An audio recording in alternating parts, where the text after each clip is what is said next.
వచ్చి సినిమాలో ఇంట్రెస్ట్ కూడా మీరు ఎప్పుడు ఎక్స్‌ప్రెస్ చేయకుండా ఓవర్ నైట్ చక్కగా స్టార్‌డమ్ వచ్చి, స్టార్ అయిపోయి, సక్సెస్ చూసిన టైంలో ఒక పెద్ద బండరాయి వచ్చి మీ నెత్తి మీద పడి, మీరు సొసైటల్‌గా అవమానాల పాలయ్యారు. మీ గురించి రకరకాల మాటలన్నారు.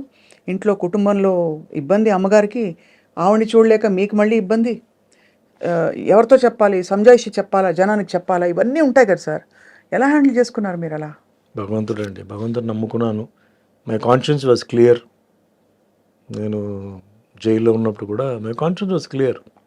ఏం జరుగుతుందో అది జరుగుతాయి. Who were your friends sir at that time? మీరు జైల్‌లో ఉన్నప్పుడు జైల్లో ఉన్నప్పుడు ఎవరు లేరండి. నన్ను డైలీ ఒక సెల్ మార్చేవారు. ఎందుకంటే ఫ్రెండ్షిప్ అవుతుందని చెప్పేసి మార్చేవారు. ఒకే సెల్‌లో డైలీ పెట్టరు. మొత్తం క్లోజ్ ప్రిజన్ ఉండేది. అక్కడ పెట్టేవారు. క్లోజ్ ప్రిజన్‌లో చాలామంది పెద్ద పెద్ద మర్డరర్స్ ఉండేవారు. అప్పుడు ఆటో శంకర్ అని ఒకడు చాలా ఫేమస్.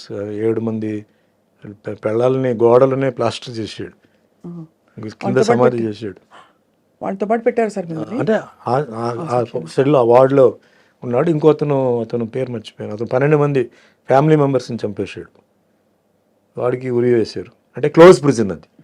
క్లోజ్ ప్రిజన్ నుంచి మళ్ళీ నేను బయటకు అప్పుడు మన కరుణానిధి గారు పొలిటికల్ ప్రిజనర్గా వస్తే సుమన్ ఎందుకు అక్కడ పెట్టారు, అతను మామూలు గుండాజ్ యాక్ట్ కదా, బయట తీయండి అని చెప్పి అప్పుడు నన్ను బయట తీసుకొచ్చేసి మామూలుగా డైలీ ఒక్కో సెల్లో మార్చారు.